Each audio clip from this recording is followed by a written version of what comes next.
And thank you all for your attendance here today, and indeed to all your staff for the work that they do.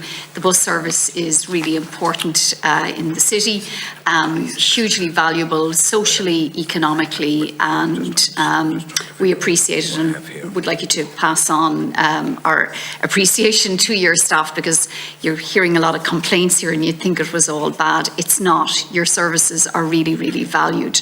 They're so valued that when they don't work, we really miss them. So that's what all the complaining is about. And the complaints are legitimate. I suppose I'd like to start with I have a specific question for Dublin Bus and Go Bus as well.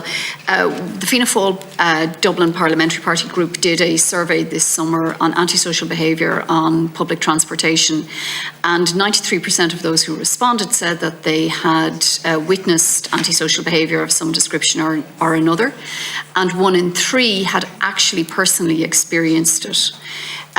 Less than 6% actually reported it and got a satisfactory response. And there was very, very strong endorsement for having the Gardaí deployed onto public transportation. It was an overwhelming endorsement for that proposal, in excess of 80–85% of the public.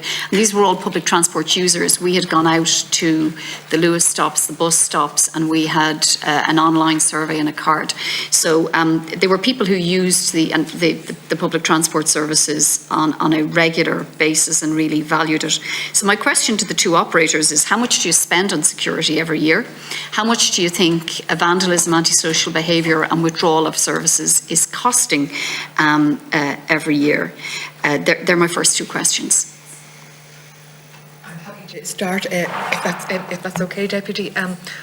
So on Dublin Bus services, I don't have precise figures on all of the total spend, but I'm happy to come back to you with that. But I would like, if I could, just to take a few minutes just to outline what we are doing in Dublin Bus in relation to antisocial behaviour.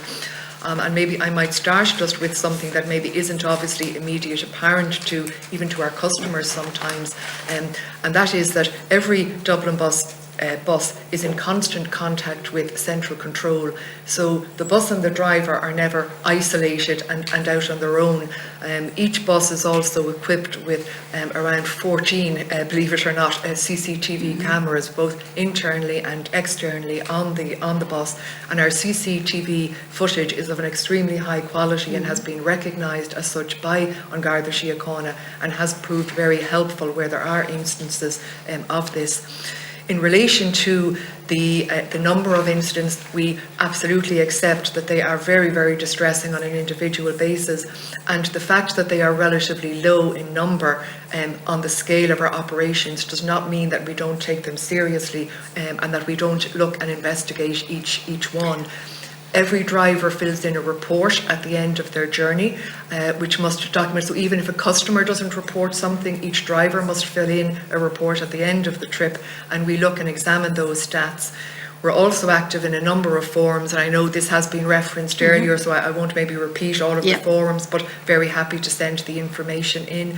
And primarily as well, I think we're very active with the communities, where we work with the communities in terms of explaining the importance of the bus network, and has been referenced so many times here today. It's such a vital part of everybody's life. We do link with An Garda Síochána, and we are very active in our dialogue with them. Thank you, and it's reflected, and your investment in it. If you can send me on that number, that cost, that would be very welcome. Go Bus. Do you have a cost? Do you know what the cost is? Don't know that. Okay, but you can send it on. We'll go ahead as well. Go ahead. Sorry. Apologies. That's okay. But I mean, we have inspectors across our network that are supporting the driver colleagues across the day and dealing with any incidents that do happen.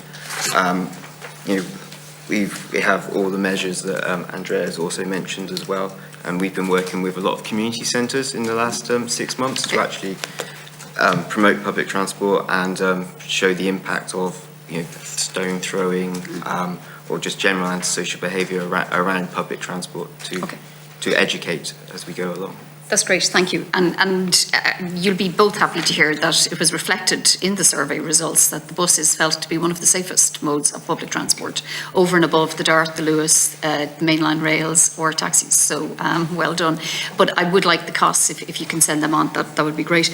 In terms of the NTA, a couple of payments, like one of the issues that came up was the reporting. You know, people feel they either don't report it, or if they do report, they don't get it. So I think that reflects the communications issue. I think the communications issue has been well aired here today. I don't get why there's multiple sources of information for the real-time information. Don't get it in this modern day of modern communications and real-time information. And I've heard the explanation, and I'm not going to ask you to explain it again, okay?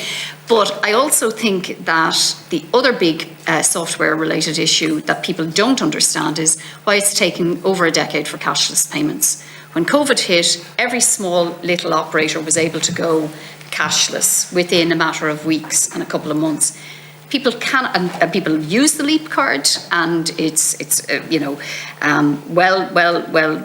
the way that has evolved, that's good. But people don't understand why they can't use their phone to just pay, and why is it taking more than 10 years to deliver? And I think it's another 2 years out from when it will be in place. But if you could give us a timeline on that and explain why it is taking so long. In terms of community consultation and community engagement, recognise your participation in forums, and it's very welcome. I have to say that there's a huge frustration in Dublin Central at the moment, because the NTA has lodged 2 planning applications, one for Metrolink and one for Bus Connects, the Ballymun-Finglas route into the city. Both projects are broadly welcomed and broadly supported, but they're enormous planning applications. The NTA is very well resourced, obviously, to prepare them and to engage in the process. But individual residents Deputy Fitzpatrick, your time just, if you have a question to ask it now. Okay, so my question is, why did the NTA put both of those in at the one time? Because there's 16 spines on Bus Connects, and there could have been others progressed. There are other ones being progressed. And that's just really crippling that local community. Because there's an urgency to deliver public transport infrastructure right across the city. And it's important that we get them in as soon as possible. So, like, what one should we hold back? Like, which one should be held back to wait for another one to go through? Like, at this stage, it is, critical for the public transport system in Dublin to have the type of infrastructure like Metrolink. Nobody's disputing that. Nobody's disputing that. And therefore, we need to put it through the planning system as quickly as possible. I'm afraid that's why we need to kind of move them as quickly through the planning process. And just in terms of cashless, like we keep referring to cashless as if Leap isn't cashless, but Leap is a cashless payment methodology. It's been in place for 10 years. It's very simple to buy. I don't think it's that difficult to purchase a Leap card. But it's also something else to lose. I mean, people just don't understand why it can't be done. Easy to top up.